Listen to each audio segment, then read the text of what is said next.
and welcome to episode 78 of Spill the RT. I'm Eamon Shannon, and I'm here with Josh Stein. Hey, Josh. Do you believe it? 78. 78. We're Lá almost- féile Podrick a bhí ann, Josh. Comes to talk to. We're almost octogenarians. Almost It's a sad octogenarians. But while I'm a vet kind of Squilga for this episode, what do you think? No, right over your head. I didn't understand anything you just said, so I'll just wait for you to speak in English, and then we'll get back to it. Well, it is. We are recording just the day before here on Spill the RT, so it is Patrick's Week, St. Patrick's Week, or in our I see. yes. As you reminded us last week, did you get many Guinness? It's St. Patrick's month. I've been drinking Guinness basically every day. I have no complaints. Excellent. And have you been getting your sponsorship payout from your local barkeep? Unfortunately not. I wish. No sponsors again this week, but maybe if you're listening or watching. Yes, send us a line. We can do anything and pay Josh in beer. He loves beer.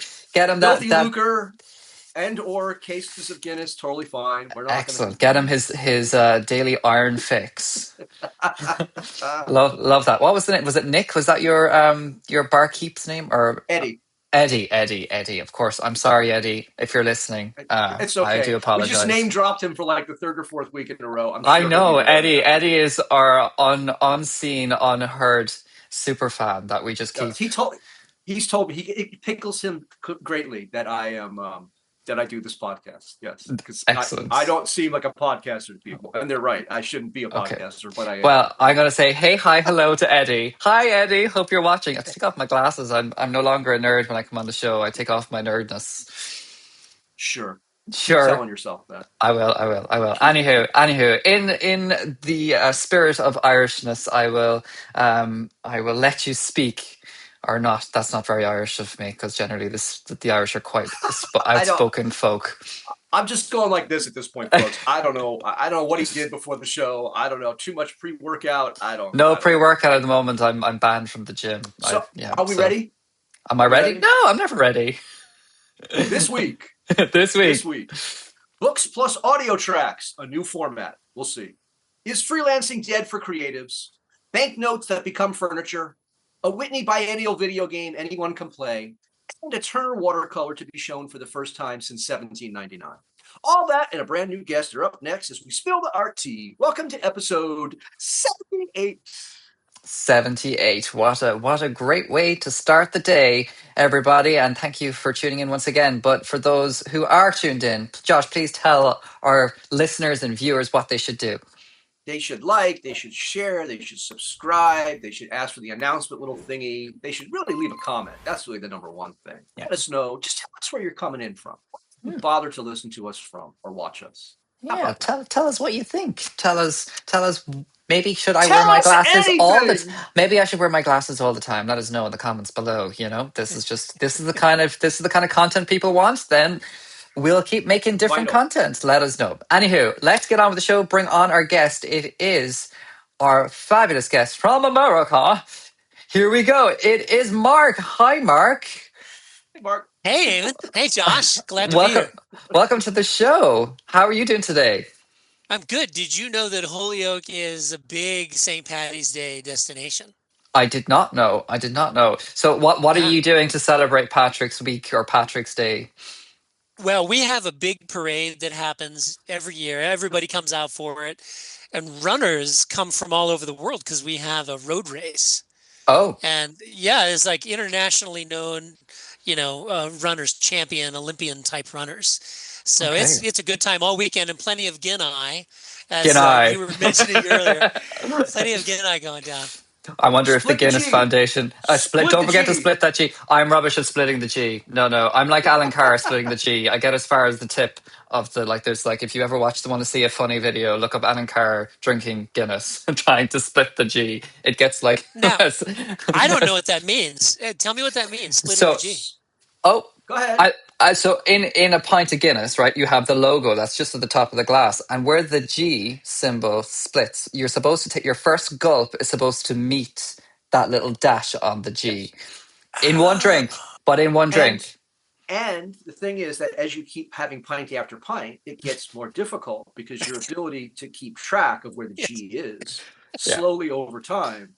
Guinness is one of the best. It's one of the best session beers ever, right? Like it's very low alcohol, so you can drink a lot of it. But if you have 8 or heavy, 10, by so the end, the G's up here in the first ball. I'm just about to say, I'm like, Josh, is it the other way the problem? So it's like, how am I supposed to just keep it at the G? I need to instead of drinking it's a test. Oh, it's a sobriety test. It's how you know that that's your last pint. When you completely miss the G entirely, right? When you're like, time to stop drinking. It's done. You're done.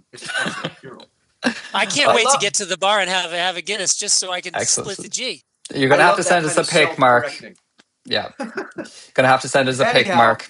Anyhow, Josh is eager to get on with the stories today. He's not up for the banter at all. Here we go. Off we go to the Midwest, somewhere in the West. They didn't even tell where. There's this company called Paper Fi.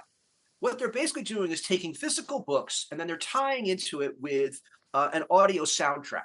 So as you're reading, there's a soundtrack that plays that's been matched to the book. I don't quite understand how this works, but apparently they're thinking this is a completely new format, a way of bringing books into the 21st century so that we don't lose our love of books. Have at it. There you go. So yeah, exactly. You'd have like little headphones and you'd like be listening while you're reading. Yeah. So it's like how I've understood it is that it's still all paper. There is no actual technology that's embedded into the paper. But when you do put on the headphones and connect with it, as you turn the page and at your pace as well. So you set the pace, the soundtrack is flowing. It's kind of like soundscapes that they've created to every page. It's very interesting. It's quite cool. The system uses patented computer vision and other modes through a smartphone or smart glasses to track your place in the book and play the corresponding audio. Whether music, ambient sound, or narration, the soundtrack moves with you at your own pace. So like I said, it's like bring it into the 21st century. What do you think, Mark? What do you think, Mark? I'll have to see it to believe it, but just hearing about it, I have to give it a thumbs down. For me, I think it would be an interruption, especially if there's no narrative value to the soundtrack. Well, so the thing is, I guess the logic of this is, you know how like many of us listen to music while we're reading, right? Yeah. So this is where you're selecting more of what that audio context would be for the person while they're reading. So to me, it's kind of like some of those Myst-like exploratory video games, which ironically we'll be talking about later because of what's at the Whitney. But like you would have a soundtrack that would accompany you while you were wandering around the landscape of Myst or whatever the hell it was called. And so to me, it's very similar to that. It's like, here's a soundtrack for you, but instead of having it be the visuals of a video game, it's the words of the book. I'll keep an open mind. I'll have to check one out.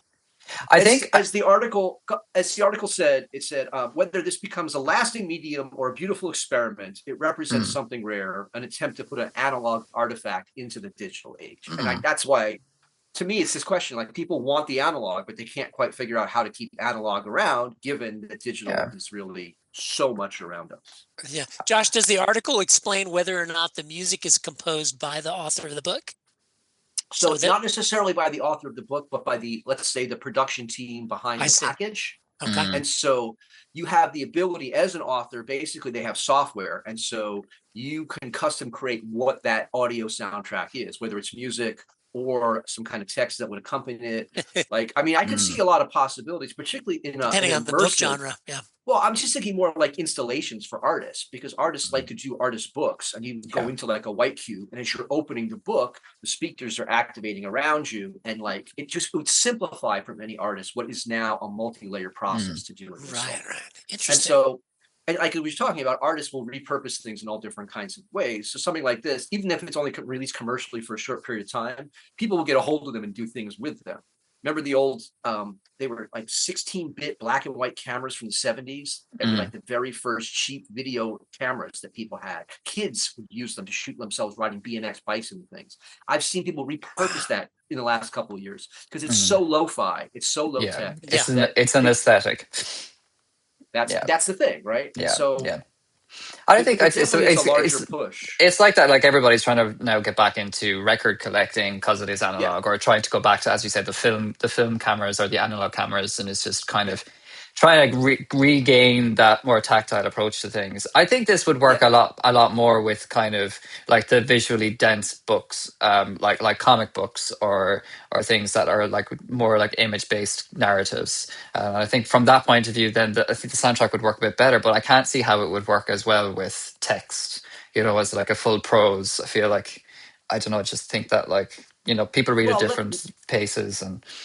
But I can see a couple different things. You could have the author reciting it while the words are there. You could have an actual opposite text being played orally from what you're looking at. While you're reading about monks chanting, you could have there's a lot of different possibilities there.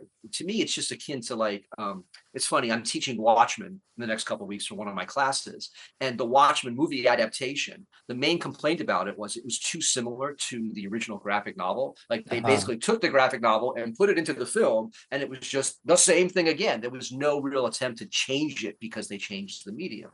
And that's like the opposite complaint that you normally would get. Yeah. I hated the movie because it wasn't enough like the book. Now they're flipping the script. Oh yeah. That was the complaint, was that people wanted it to be somehow different enough that it felt different.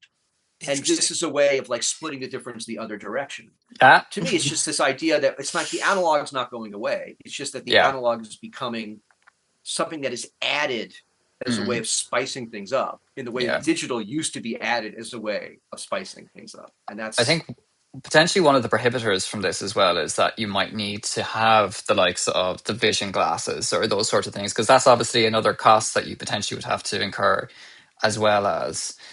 So yeah, I don't know. Maybe that. You mean on the consumer side, you'd have to own the device, Yeah. On top of that.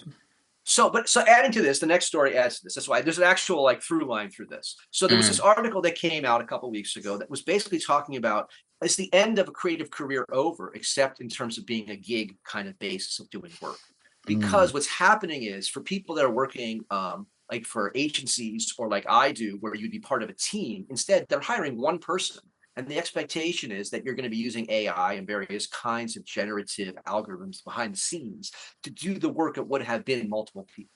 And I mean, I'm not going to lie. I have another startup I'm working with, and I do all different kinds of things because I have a stack of various tools behind the scenes that let me get work done.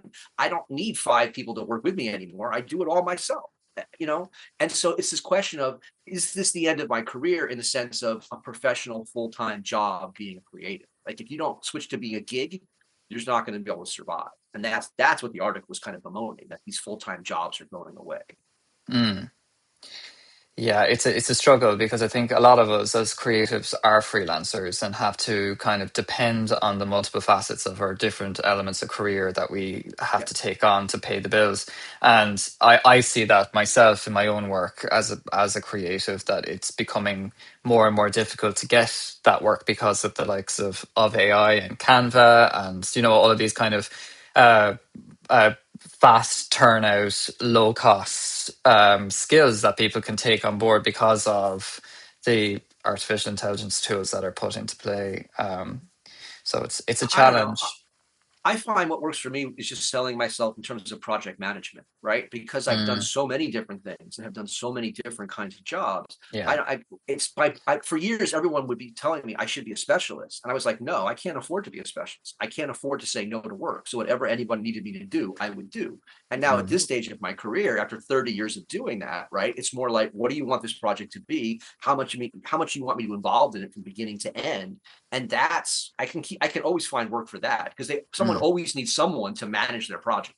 And the creatives, I think, undervalue that skill, right? What you really do to go from idea to deliverable is what the business world calls project management. Hint, hint, hint, the jobs are out there. That's all I'm going to say. Yeah. Mark, where are you at with this? You're a creative, you write, you compose, you're in the depths of it. How do you feel about this? I have mixed feelings. I'm grateful to be the age that I'm at because I didn't face this when I was in my 30s. I'm in my 60s now. So for me, I really love the tools for my own work because my own work has never been about how much am I going to get for this. I tend to be the kind of artist that doesn't worry about the sales in them and getting it into the marketplace. If somebody likes it, great. If not, that's fine too. Like Josh, I'm a generalist, so I get paid to do lots of things. Always have, always will. So while I love the AI and I love the ability to take songs, for example, that I never thought I'd record, I can now, without hiring a studio, without auditioning musicians and singers, I can produce any song that I hear in my head that I wrote 40 years ago. And I can produce that and have it be enjoyed by me and anyone else who cares to. But for the 30, 25-year-old, 30-year-old, I see the challenge of opportunity maybe drying up if you don't become a master of those tools yourself and get hired for someone else's work. It's a tough one. Yeah. Or alternatively, as I always suggest, get work in a different field that pays your bills and then do whatever you want creatively because you're not trying to pay your bills. And that's right. The reason I work 4 and 5 jobs at a time and the reason I give away all my art at this point is precisely because it's completely in my hands, no pun intended. And I don't have to wait for a market to decide that they like it or not. I give it to people. I see their reactions. I know they like it. I move on and make more. It's so much easier, so much cleaner. But you have to have an alternate way of supporting yourself. I just think that idea, it goes back to the myth of like the artistic genius and whatever the field is, that if you're great enough, you'll be able to pay your bills and then some just because you're so great. And the reality is the greatest artists in almost every field are generally not recognized until they're gone. I was just going to say that. I'm glad you did. It's just not reality. And so you get tied up into this myth and then you become self-defeating as a creator, not because you couldn't be doing good work, but because you insist it has to go this way. And if I don't do it this way, then I'm a failure. It's just I just think that you have to be much more pragmatic. What is it you actually want? You want to have food, warmth, shelter, and the ability to make. Well, there's this thing called a job that'll take care of all of that. I don't know about you, but I bring curiosity and imagination to even the business stuff that I do. So I don't feel like I'm any less creative when I'm helping somebody build out a startup or whatever than I do when I'm writing songs or writing a book. Absolutely. Still tapping into the same kind of skill set. I think sometimes. Go ahead. No. I was just going to say, I just think sometimes. My generation included, obviously, and from my point of view of witnessing people who are younger than me and who are at my age and who are not that much older than me, that sometimes when you are making art, you're not making it for the sense of putting it out there and promoting your artistic integrity and trying to withhold that and make something that is saying something. You are just essentially doing it so that you can get attention, and it's about just the facade of the attention. And it's like, I want to be famous, I want to be known, I want to have a name, I want to be in big galleries, and that is a huge thing now with the influencer society. I think that is, you're shaking your head in disagreement, or you're shaking your head. No. I'm shaking my head in disappointment because the whole concept of being famous to be famous is, to me, it's insanity. It really truly is, because it's like, what's the goal? What's the end goal of that? Well, people will know my name. Congratulations. Here's a golf clap. Get out of my way. Like there's a million problems in the world to solve. Pick any one of them and actually put your time and energy to improving the world in some fashion. Even if it's just putting smiles on people's damn faces. That's better than thinking that, oh, look, I exist, so now everyone should love me. It's like for fame's sake. It's a fool's errand. We've seen this as well before, where it's like we've seen artists who have like won big in auctions, and it's like, and then they've been completely disappeared. They've vamoosh, gone down into the sinkhole, and it's like their whole identity as an artist is no longer, because they were there as a flash in the pan. But they're not doing art for the reason to actually make art. And we always talk about, you can't tell people, but at the end of the day, if you're making art for attention, if you're doing anything for attention, that's not really going to be the pure thing of whatever the thing is, right? If you're making to make, then that's the point. It's not about the medium you work in. It's not about garden. Work with vegetables. That's the whole point, is to make and to do, and not to have people pay attention to you. Right. If they happen to do so, fantastic, great for you. But that's not the reason to do it. Right. And until people return to that as their basic thought process, there's no way out of that trap. The whole the bardic tradition is really kind of what you're talking about, Josh.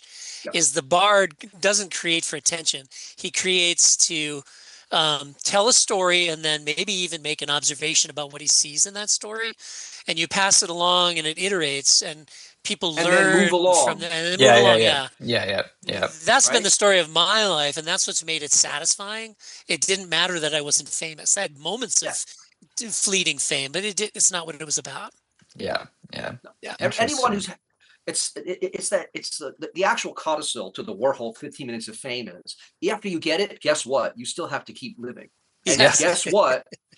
You're only as good as the next project. Oh, I was in the. No one cares. Good for you. Yeah. What have you done for me lately? Like you're only as good as your next Guinness. You're only as good as the next thing that you actually pull off, right? Yeah. Like because you can have all the Guinnesses in the world and have all the ideas. Oh, I'm going to do this. I'm going to do this, and then you don't do a goddamn thing. And that's to me that's. I'd rather it be bad art that you finished than good art that never got made, right? Like exactly. Just do. You know what makes me sad is to see people that I find really talented. They fall into the block. I'm blocked, the category blocked. Yeah. And Josh, I believe that what you're saying is what's behind the block. They're creating for the wrong reason. They got some attention, and now they're chasing that attention, and all the inspiration is gone.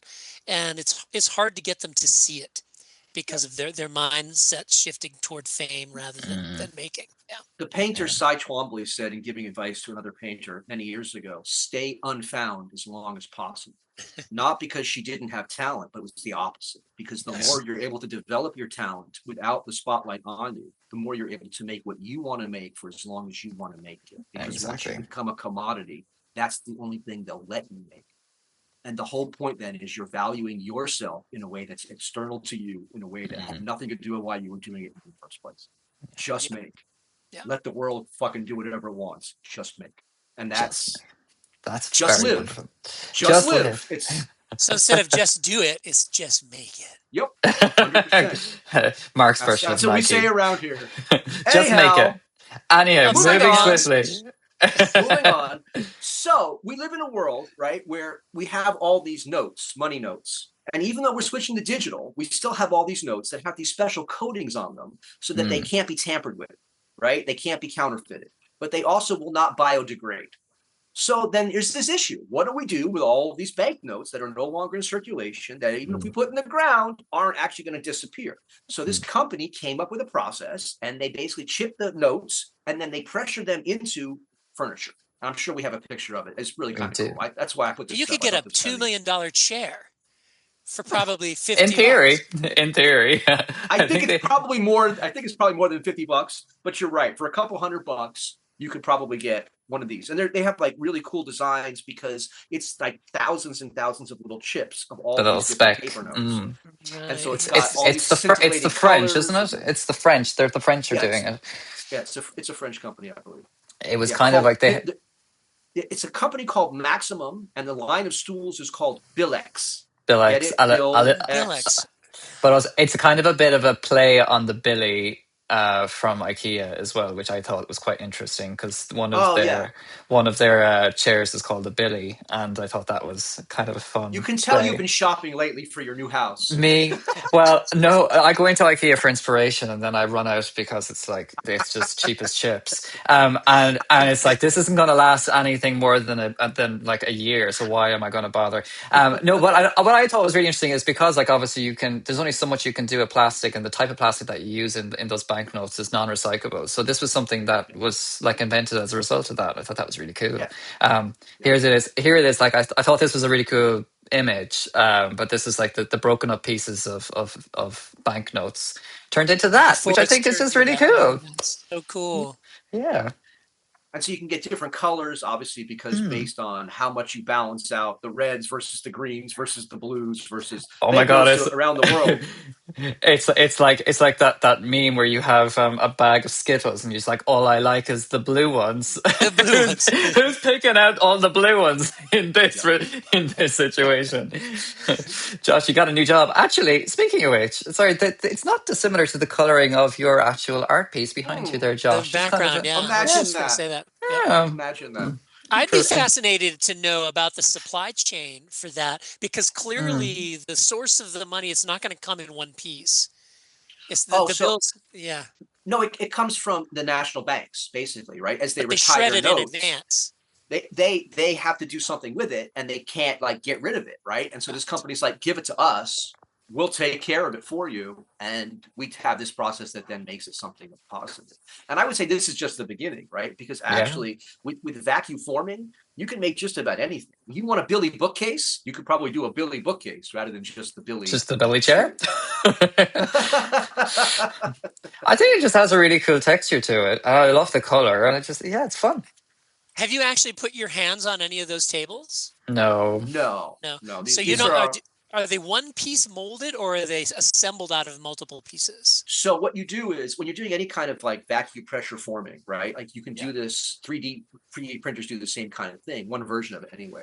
You're taking these particulates, applying pressure, and kind of putting it inside of a form. And what you get out of it then, because of the pressure and whatever binder they're using, is the final form that's like locked down. Crack the form open, and there's your table.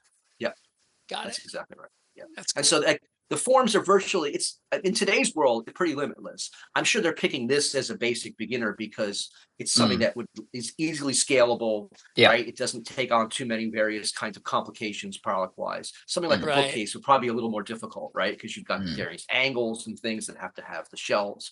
This is a little simple. Everything's rounded. To be able to just open the mold and have the finished product you could do that with a table, but not a bookcase. There's just no way to split it in half and have a bookcase fall out. You never say no. With industrial production methods, you never know. You never know. You never know. What I thought was cool was because there's always this issue. Like I make in plastics, and one of the major complaints about people who work with plastics is, well, you're contributing to environmental decay. And my argument is always no, because I'm making stuff that people will keep, and so it doesn't end up in the ocean or doesn't end up in a landfill because it's something that's beautiful that they're going to want.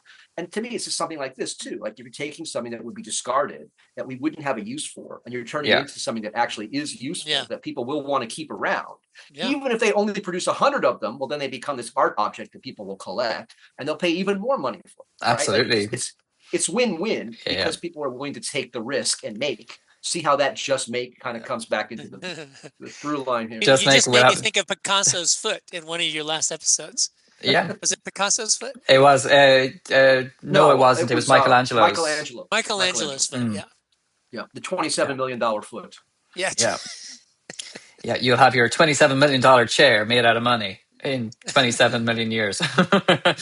What can I tell you? It'll probably last that long because it's plastic based. So I thought that was cool. Yes, cool. It's very cool. You're drifting. Oof. Oh, you. I gotta hit my tracking mode. There we go. There you go. Off we go. There you go. Off we go to Manhattan. For those that are aware, the Whitney Biennial is every 2 years. It's supposed to be the gathering of what is currently the greatest art being made by living American artists, et cetera, et cetera. And this year, the Whitney apparently is a little peripatetic. I think it's probably the way to put it. It goes off in many different directions. People have had a lot of complaints that they can't really find an overall reason for what's going on here, et cetera. And of course, the curators are saying, well, no, that's just a reflection of the state of the world, et cetera, et cetera. Nonetheless, for those that don't live in New York and can't afford to travel to Manhattan or stay there in order to go to the Whitney, because it's not cheap to get into the Biennial. It's obviously not cheap to go to New York or live there. They have made available one of the pieces of artwork online. And so that's why I brought this up. It's basically an exploratory video game. It reminds me, I mentioned Myst earlier. It reminds me of an earlier 1990s video game. You just kind of explore the landscape. There's sounds, weird things happen. It's like one of those kind of interactive worlds that you can just discover. There is a gaming term for that, isn't there? There's kind of like the immersive. But it's cool. It's really cool. I don't know how I feel about it, but it's the actual artwork is fine. But it's great that they're doing this and it's becoming more accessible, which I'm always pro accessibility. So at least that's tick for me. I wonder, will they be able to kind of make more of that or kind of connect with more of that? I don't know. What do you think, Mark? Well, I don't really understand the concept. This exists at the Whitney, and now they put it online so you can play with it? Yeah. Okay. Yeah. It's like a game. I'd rather just go to the Whitney. I'm only 2 hours away. Well, not all of us are in those luxury positions. Yes. The thing that I found interesting was what they chose to put online, right? In other words, that's a good point. There are some things at the Whitney that take up vast pieces of physical space. And if you could have given that to me so I don't have to physically go there, then I might see that as a value add. But something that is essentially a video game, I don't see this. It was weird to me that this is the thing they're choosing to foreground, is what's available to the public for free. Here, have your cake. Totally. You got that right, Josh. They could film it in 3D so that me as a visitor online, I could walk around that big piece, zoom in, zoom out. I don't know what they were thinking. It's always like those kind of choices, right? When they have a nod towards accessibility in some kind of way. And so you obviously have the technology that would allow you to have accessibility for people. But what you choose to make accessible says more than the nod towards the accessibility, right? And so it was just... They're not really revealing anything or giving anything away, really. Because as you're talking, I'm thinking about like COVID times, and we had like the virtual gallery experiences where you can immerse yourselves into it, and it's never the same. You never get the same impact. You never feel like you're experiencing the art that you would if you were in the gallery space, because of that whole, again, tactile experience. Well, for me anyway, personally, I've gone through the likes of the virtual spaces that were created in any of the big national galleries or museums, to you Americans, and I just find that it just doesn't have the same feeling as you going up to like a Monet piece and just investigating every little piece of the detail that's there, and feeling and not feeling, because I wouldn't touch that, but it just doesn't have the same energy, same as live theater. Hands off. Yeah, don't touch. But that's the thing. There's two different issues there. One, right, if we had kept iterating on the software, we don't know how good it would have gotten. We just know that at a certain point we decided we're not going to do this anymore. And so like all of those virtual exhibitions just disappeared after the pandemic ended. Right. The second thing is, let's say I want to see a Monet and I go to New York and I'm there, right? I can't touch it. I can't actually I can't have the physical contact, right? As a maker, I want to get really close to see how stuff gets made. They get really pissed at you if you do that. Yeah, no breathing on the money, Josh. If it's online and I can zoom in with that pinch whatever thing, yes, I'm not there, but I am able to spend time with the artwork in a way that I can't otherwise. And so to me, it's as always, why does it have to be one or the other? If we had just kept iterating on the software, we probably would have found something that would be better for us than what we have. Have either of you seen the touring show, the Van Gogh immersive experience? Yes, I've seen a London version of it. I liked that. How did you guys feel about that? I liked how surrounding it was. You didn't. You're not here for it, Josh. No. I think I'm not into spectacle. I'm just not into spectacle. Yeah. I'm not into, like, I'll watch a Baz Luhrmann film because it's a Baz Luhrmann film. Yeah. Spectacular is not what I want for most things, particularly for someone who was originally a painter that people ignored. And so, like, the works, if you really want to view them in context, you should like see them in a place that's not even a white cube and have people ignoring you while you're looking at them because they were ignored when the guy was alive, right? Like, right. Let me give you a little context about why I did like it. Well, it wasn't about the art so much. I mean, I love the Van Gogh and I love that experience, but for me, because I'm an introvert and I observe, I enjoyed the most watching people react to the space, just watching people go, or whatever their response was. That was a whole different layer that I'd never seen at a museum. I just never got the big emotional reactions at a museum. I have a pro and a contradicting con for this, which is kind of like the pro being, sorry, I'm becoming more articulate because I have more time now because I'm an invalid at the moment and I have time to read. But anyway, you'll have to tell that story. No, that story won't be told. But I think that what's great about it is it brings in people who are not necessarily gallery goers or museum people to go and check out, look, this was a Van Gogh piece or this was a piece from some other big famous artist, even like we're talking about Turner later. And it was like, here's this big painting that they would have seen. However, what I think it does do, contradicting that, is that it quenches then when you do go to see it in the gallery space and it's only yay big and you're not getting the same visceral experience that you would have got when you were in the big immersive experience, and it's not And how there's the 9 artist had layers of intended. people. Yeah, There's well, 9 there's layers of people that. That taking too. selfies of themselves, not looking at the painting, right? The Mona Lisa, painting's who? behind them. I just think the whole point, whether you're talking about at a museum or those immersive experiences, is that people aren't really paying attention to the art in the way that the art, I think, would like it, that the makers would like it to be appreciated. And obviously, once it's out in the world, you don't have control over that anymore. But something like, again, this is work that was ignored. Now it's been turned into this huge traveling spectacle that flies completely in the face of how the man lived and died. Right? Yes. That if not for his sister-in-law, we wouldn't even know about these paintings in the first place. And then to have that become like one of the most popular tourist attractions on the face of the planet, it just it's a smack in the face to what the guy lived and went through. Yeah. Right. And I don't like that. Josh doesn't have strong opinions, does he? I know. Have you not watched Still the RT? The flip side is the museum experience is ruined in exactly the same way, but for different reasons. Because people don't pay attention to the goddamn art. They just want to take pictures of themselves with the art behind them. Yeah, I think there should be a box. Leave your phone at the door. I'm so here for that. So here for that. But it's like in the cinema. If you go to the movie theater, they won't let you take pictures of the screen when the movie's playing. Why can't it be the same in a gallery? That's a really good point. Oh my goodness. Kudos to me. Sorry. Tap in the back. Well, again, for me, I look at ways for those interactions to happen outside of the prescribed venues, because that makes the art mean a lot more to people. And when it's encountered in their life, when I give art away to people in mid-shift.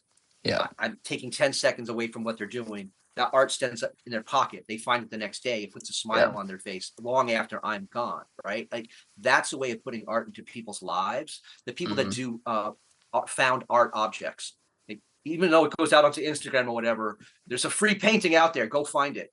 People then go scrambling to get things, right? They're getting like off their asses. Artistic scavenger hunt. I've not heard of that. Oh yeah. There's plenty of artists do all different kinds of stuff like that. So but the whole point is you're forcing it out of the cube, you're forcing it out of the gallery, you're forcing it out of this immersive spectacle experience, and you're making it be a much more personal one-on-one moment with the artwork between the audience and the art, right? And to me, that's why do we like live music? Because whether it's a whole bunch of people or a few people, it's still your personal experience with the musicians in that moment. And yes, there's other things that can add or take away from that. But I can be the only one there, and if I love what's going on, guess what? I don't give a shit if anyone else is loving this or not. And that's why people busk around the world, because they want to make the work and they hope that someone likes what they do, right? Like best performance experience ever is busking. But that's why, right? Because it completely changes the interaction and the way things are happening. Yeah, and the fact that they don't have to even like you or care that you're there. If you can capture their attention as a performer, that's a big, big moment. More so than walking onto a stage where people showed up to see you. I love New York City busking. It was amazing. Yeah, no, it's really cool. Anyhow, so there's that. And then to speak about today. Flipping this off now, the last one. So for those in England, I'm sure know who J.M.W. Turner is. For those in the U.S., probably not so much. Very famous painter of landscapes and things in England. Nonetheless, there was this painting done in 1798. It has not been seen since 1799, and it's going up in public. But it's not going up virtually. No. It's not going as a spectacle. It's just going to be placed on a wall, and you'll get to see it. Right, but for the first time in more than 200 years, this Turner will be available. If you want to see what, it's in England. It's in England. If you want to see what, a lot of walls in England. if you want to see what, if you want to see, which wall? Where was this? It's Gainsborough House's Museum and Art Gallery in Suffolk. I don't know. There you go. Back and where even it was. A place that you maybe never heard of. That's cool. Yeah, there you go. Yeah. Instead of one of the big ones, that's cool. But if you want to see what England looked like back in the late 18th century, I guess, then that's what this is kind of capturing. It's this like very long landscape. It's horizontal. It's got a bridge in the background, very pastoral. And it's to me, I think what people value about Turner is he has these kind of photographic like qualities of the past in a UK kind of context. Yeah. This is what the rural UK used to look like. It looks so peaceful. Well, I think also I'm a big fan of Turner because his work is so atmospheric, and you can always feel the kind of the temporal changes between the different paintings that he has. It's like okay, it was a very stormy day in England that day, which is very Yeah. true to what the weather is like in England. So I always really liked it for that. But yeah, he was only like 24 when he painted this, Wow. which I also think is just depressing. But sure, look, this is why he's famous and why he got into the RA only like 3 years after he did this painting. Look, you can't judge your own artistic product based on what someone else did, number one. Number True. two, he's painting in a time where you were kind of pre-selected very early on. And then Yes. at that point, your life became much easier, did it not? So right, you had your patron, yeah. Yeah, it's just an avenue of your life would open for you in a way that it wouldn't open up for other people. So I just don't think I'm It's happy when I comparable. make what I make. Yeah. It's not comparable. Yeah, but I think it's really cool. So anybody who's near Gainsborough, do check that out. Go and see the Turner. I just thought it was like, again, the Whitney is giving us this digital stuff, and I'm not taking away from the person, right? But there's all kinds of physical things that they could have made available. And here is the opposite of what's happening in a very physical kind of way. A painting that hasn't been seen for more than 200 years is being made available to all of us, basically for free. Yep, for free. Yeah. Don't you think that says a lot about the difference between the American mindset and Yeah. One could say that. Yes. Let's not open that can of worms. To be fair, the French are as bad because the French. You go to the Louvre and you're paying serious bucks for your entry price. But then they have galleries and such that are free entries as well. So it's right. But every major institution, from the Prado to the Louvre to right Trevi Fountain, they're all starting to charge now because there's not enough money to maintain it from public funds. And so if they don't start charging in different ways, these publicly accessible cultural landmarks won't be around. Yeah. So their logic is pay to play, baby. And we learned recently they need to spend more money on security. Yes. Yes, to do the Louvre especially. Don't even. Roll back, guys. The video of the truck coming and going in the crane. The video of the truck with the Seinfeld, Larry David, Curb Your Enthusiasm soundtrack to it. Have you seen that? So it's truly a clown car. Yeah. So it's like you see the truck going and you get da da da da. I'm not going to do it because I don't want to get us copyright struck. But we all know the song from Curb Your Enthusiasm, right? Yes. It's like out of the circus. And here we are. Here's the truck coming up. Here's the people. Here's the people coming down. Here's the people running away. Like too much fun. Total clown car. Unbelievable. Oh, anyhow. So, tell us about you, Mark. Are we there now? We're there now. Whoa! Tell you about me. I spent my early life as a musician. I got a free ride to university and just threw it all away because I didn't want to learn to be a teacher. I didn't want to teach theory. I didn't want to go over the masters until I couldn't stand to hear them anymore. So at 19, I hit the bar scene and was playing. I pretty much played every tiki bar from St. Augustine to Key West. And those were the days in the 80s, man. Lots of drugs, lots of alcohol. I wasn't taking that much because I was pretty serious about playing, but what was going on around me in the 80s in Florida was pretty wild. Bales of herb floating in on on the tide because the smugglers would throw them overboard if the Coast Guard came by.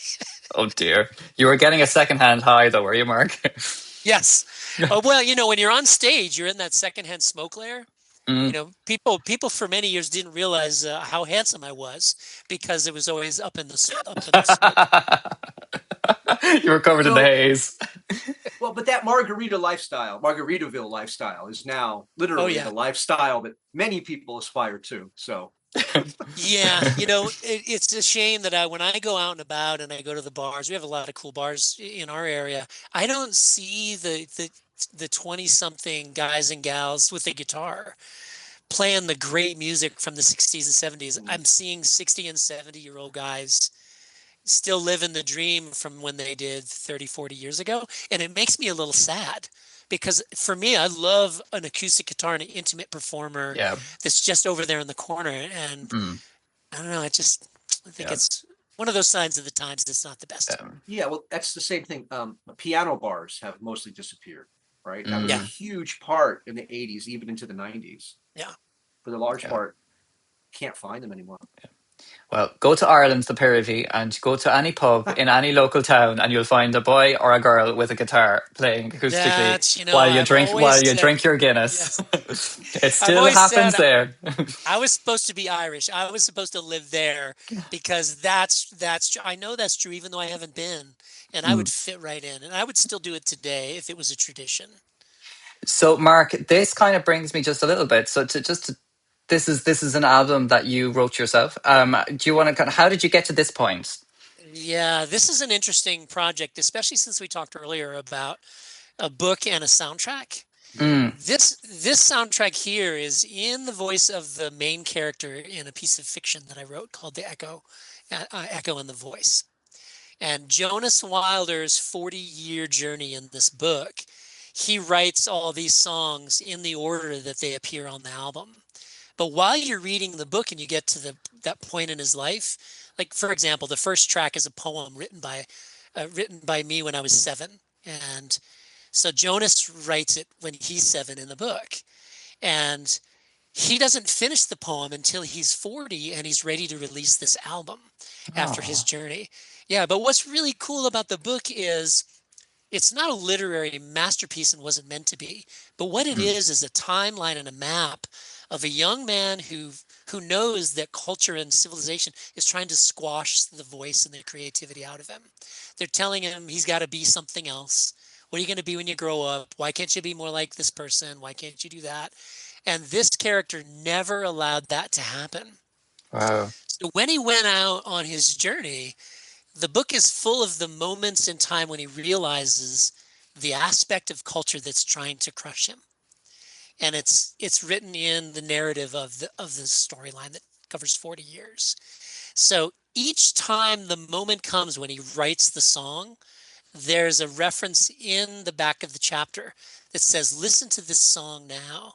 Just, if you're an Alexa user, whatever, you say, Alexa, play this song by Jonas Wilder, and it plays.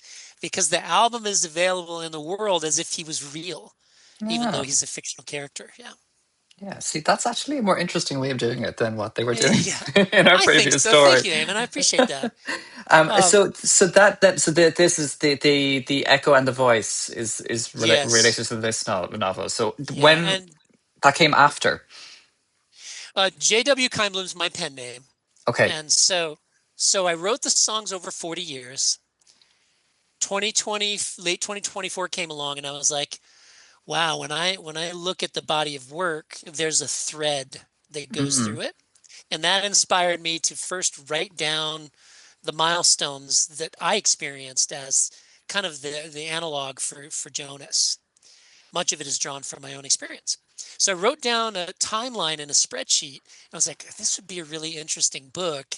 And then why don't I go ahead and have a main character write the songs? People were saying, write an autobiography. And I'm like, no, I don't want this to be about me. So I went for allegory instead, which makes it feel kind of timeless, even though there are references that place it clearly, in the late 20th century. But I couldn't have written the book if I hadn't written the songs. Yeah. And I couldn't have recorded the songs the way I did until 2025, when Suno AI is one of many tools that you can produce music. And a friend of mine turned me on to it. And I referenced earlier in our conversation about AI that I like the tools because as an artist that has a catalog that I would never release because they weren't written for my voice, or it's not something that I would want to say in song, but another artist might. These tools gave me the ability to record them in a voice that I felt was Jonas Wilder. And it took me probably 3 months to get the voice right, to narrow down the actual character. And what's interesting is in January, I didn't have the ability in Suno to use the same persona over and over again. But by the time I got to March, because AI moves fast, in March, the next version, 2 versions later, came out, and you could create a persona and then reuse that persona for additional songs, creating an album that makes sense together. Yeah, yeah, interesting. And how do you feel about, as a musician and have being a musician all of your life, and then going to create that more artificial sound that's generated from AI? Or how are you feeling about that? Yeah, I love it as a tool to iterate quickly to decide where you want to go and what you want to do. Mm, I'm rarely moved by music that other people have made that I think they're even allowing AI to write the lyrics, yeah. because it's really hollow for me. There's no real lived soul and experience in it. But when Mm, you listen to these songs with Jonas Wilder, you can tell that this is not an AI song. There's a soul and a spirit, and the chronology of the 11 tracks takes you through a journey of a human being, discovering who they are, and then someone trying to take it away, and then remembering it again and being reminded that what I dreamed about when I was a child, I need to return to that. So this is a whole rite of passage yeah. from infancy to adulthood and then beyond. Oh, it's So amazing. yeah, I feel a little ambivalent about most of what's being released, because Mm, they're not to say I do it better, but I wish they'd write the songs themselves and mm. then use the tool to decide what they're going to do from there. I mean, isn't that where most of the AI slop is coming from? Because people are allowing the tool to do the work Yeah, instead of Exactly. them using the tool to do And the that's work. the And problem too. absolutely. that's Yeah, Yeah. right. yeah. Without a human in the mix, it doesn't come out. It's just artificial. Yeah. Well, it's just uncanny valley is a real thing, right? Like we can't point to Oh it, but yeah, we know it when the we Japanese see it. roboticists. Yeah. Yeah, we know it. It's just when something doesn't feel right, even if you can't Yeah. figure out why it doesn't feel right. And like I can see trying to use that in the sense of like for a horror film or something, the uncanny Right. valley feeling precisely because of the alien monster coming at you or something. But if you're trying to make stuff that's supposed to be feel human for humans, it kind of produces the opposite experience, I think, for most people. Yeah. Yeah. Yeah. Yeah. The lens that changes everything. What is that about? What's happening here? Well, that's, the next link in the chain that is my life. Like I said, I wrote the first poem when I was 7, wrote all the songs in Echo and the Voice by the time I was 42. And then I wrote the book when I was 61. And then that process made me able to put to words the reason why young Jonas was trapped in a world where he has an ancient voice of a bard, but everybody's telling him he has to create for another reason. If you're not trying to be famous, or you're not a doctor or a lawyer or an engineer, you're not respectable. I had the words finally after this long journey of writing all those songs, writing Echo and the Voice, creating Jonas, that the lens that changes everything is basically the point of view. It's the lens Mm, that shows the difference between humanity 2 million years old and civilization 10,000 years old. We're okay. still that 2 million-year-old biology trying to run our hardware on a modern operating system, which is constant demand. Yeah. Social media, produce, you have to earn your personhood, you got to prove Produce. your Yeah, yeah. worth. Yeah, yeah, yeah. Mm, And so that's what the lens that changes everything about. And there's a nonprofit that appears at the end of the Echo and the Voice. And now that nonprofit exists in real life as of September of last year. wow. So it's all quite a journey No, in that they're all linked together. Yeah. it's great. No, it's really, really great. That sounds very cool. And like you, what I'm really finding quite interesting about it is that it's a life lived that you have put out there into media, and I think that's really quite cool that you were able to do that, and as a testament to other people that they can do that also. Yeah. Amazing, amazing. So, Mark, where can we see your work? Where can we find you? Where can we learn more about you? Yeah. The best landing place is the place that leads everywhere, markfirehammer.com. Okay, perfect. All 7 albums are there, all the books are there, and it links to the Brilliant. Creative Humanity Alliance too. Yeah. Yeah, and we will put that in the link in the description of whatever platform that you are listening or watching to this on.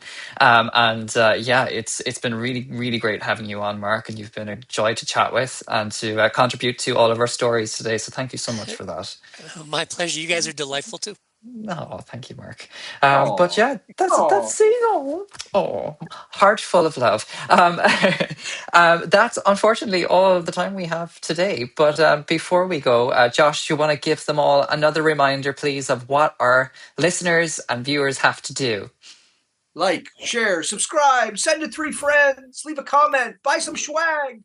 Get it out there, absolutely, yeah. And leave a comment in the comments below if you liked this episode, or if you didn't, if you thought it was very boring and ladronic, as they say in Ireland, then pop that into the comments below too. We've been having a great time here in our almost 80th episode. With 2 more to go, Josh. 2 more to go in our second year, so it's going swimmingly, and we are very excited to continue spilling our tea with you every Thursday on whatever platform you choose. Check us out on www.newacollective.com and read our latest issue of Anecdotes, also available on Newa Collective's website. So that's all. That's it. What was that saying that you said today, Mark? Just make it? Yes, just make it. Just make it, everybody. Let's just make it and stay creative. Thanks, Josh. Thanks, Mark. And we'll see you very soon. All the best, guys.